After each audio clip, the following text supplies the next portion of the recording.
Hi, everybody. Good afternoon. My name is Pallas Dame, and I am the CEO of Authority Establishment, the founder of the Conscious Leadership Network, and I'm also an Integrative Health Practitioner. And I am really happy to be here today and speaking to you guys about health and vitality and well-being and how all of those intersect with the body, mind, spirit, emotions, and energies.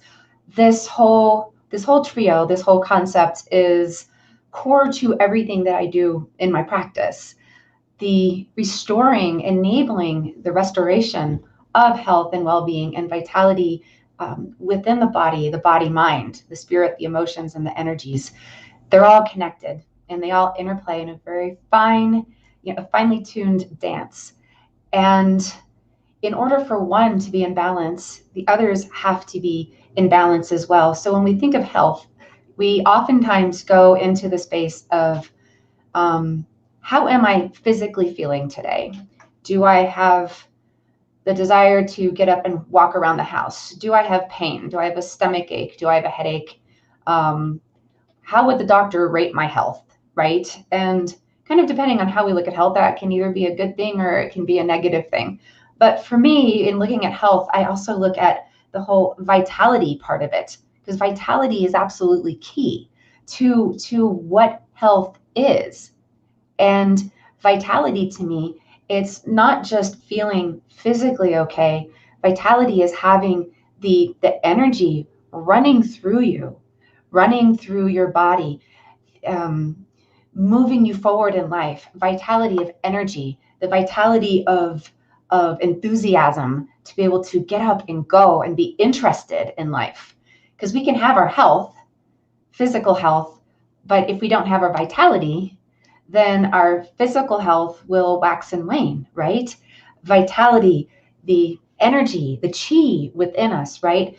And then when we look at well-being, well-being is really the bringing all of it together, the well-being of who we are, the spiritual connection.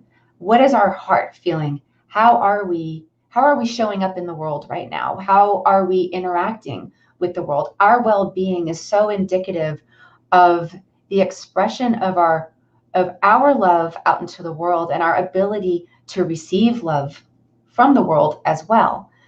Well-being is such a finely tuned part of who we are, and when it gets out of whack, then other things in our lives start to fall apart. Our relationships, our own mental health, our physical health starts to fall apart, because well-being to me integrates all of those aspects of the body, of the mind, of the spirits, of the energies, of the emotions of who we are.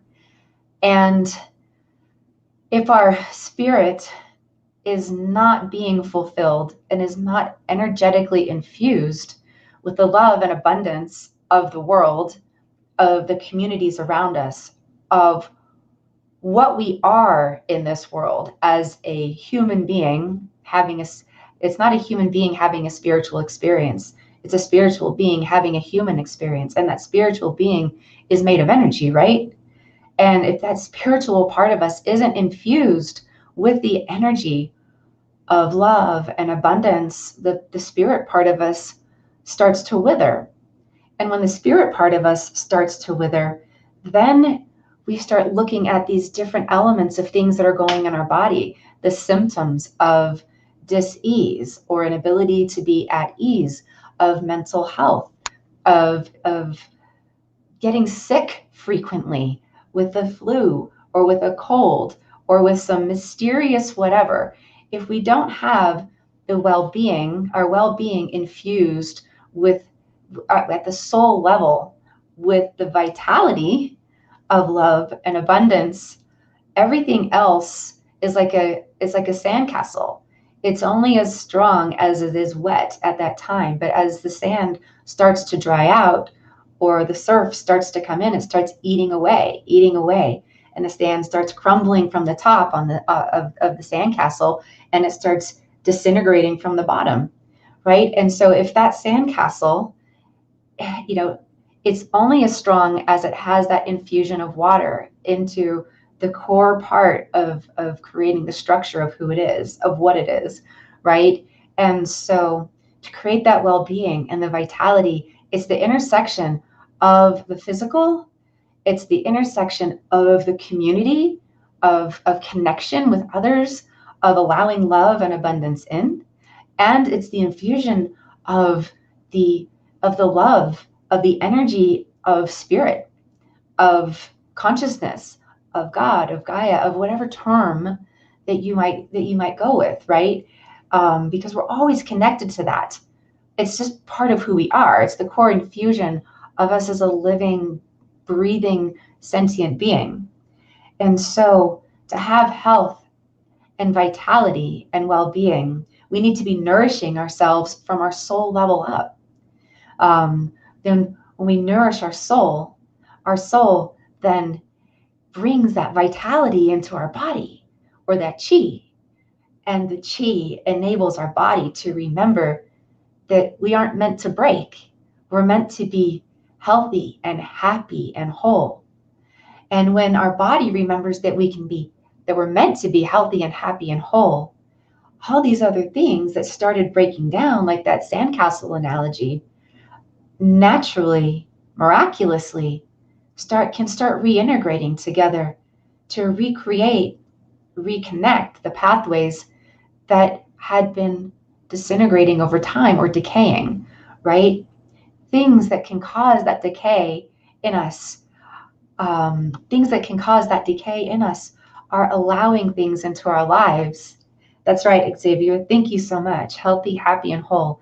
It's allowing those things into our lives that we're not actually really truly aware of, whether it's toxic relationships, the people that we allow into our frequency, allow into our lives, our space, our energetic space, our boundaries. How resolute, how secure are we in our boundaries? Whether those are personal relationships or whether they're toxic relationships at work. We all know that the workplace, we spend, when we go to work, like I work from home, but when we go to work and we're immersed in a culture of other people, we hope that that culture of other people is going to be beneficial to everything that we're doing in the workplace. But even though we're in the workplace, we can't separate out being at work from the rest of our lives. And so whatever we're bringing in at work, if it's an abusive manager, if it's a super crappy coworker who's undermining you, or whatever that situation might be, we have to have our boundaries. We have to protect our well-being and our health and our vitality, because if we let those other things impact us on the soul level, on the energetic level, which is where it goes, if we don't have those boundaries in place so that we can recognize when we're being impacted by these external factors, then it starts to integrate with who we are. And we don't even realize this malevolent code, like in a computer, like code, viral code that's starting to run rampant in the background of who we are. And we start wondering why we start moving into places of depression or frustration or anger, or why we feel sad and why we can't just get better. Because we've kind of cracked open and allowed an external influence of toxic relationships to seep in to our physical self, all the way down to the energetic self, that impacts our ability to remember that we are actually healthy, happy, and whole and full of abundance, and that we are always connected to love. Those negative frequencies, those negative things that we allow in, it confuses our body. It confuses our synapses in a way that puts us into a place of not remembering that we're connected to love always. And when we're removed from love, then the rest of our body starts to move into a place of dis-ease, right? We upset that energetic frequency that is naturally infusing us at soul level. And that creates the vitality again, that infuses our physical body to create health. And when we are infused with that energetic frequency of love, and we're moving into that state of higher health, we then are able to move into the higher state of well-being, right? So we have to be aware, we have to be conscious, of how are we living our lives? What are we allowing in? What does health actually mean to you? What does vitality actually mean to you? And what does well-being actually mean to you? And how do these things all work together? And if you don't have one of them, or they're lopsided, or they're all seeming out of reach, what is interrupting that part of the natural flow of who you are? What is impacting you and separating you from the natural state of divinity, the natural state of connection, the natural state of abundance of who you are and what you're designed to be? And being able to separate out those external impacts, those external frequencies, whether, as I was saying, it's about the toxic relationships, but it can also be, are you eating the wrong food for your body? Is your body able to interpret the food properly? Is it actually serving you, or is it taking away from your vitality and your health? And Xavier is going to subscribe to my YouTube channel because he doesn't want to do push-ups. Awesome, way to go. But is it interrupting, is it interrupting you, right? And so if the food you eat, it impacts mental health. It impacts your longevity. It impacts your vitality, and it impacts your well-being.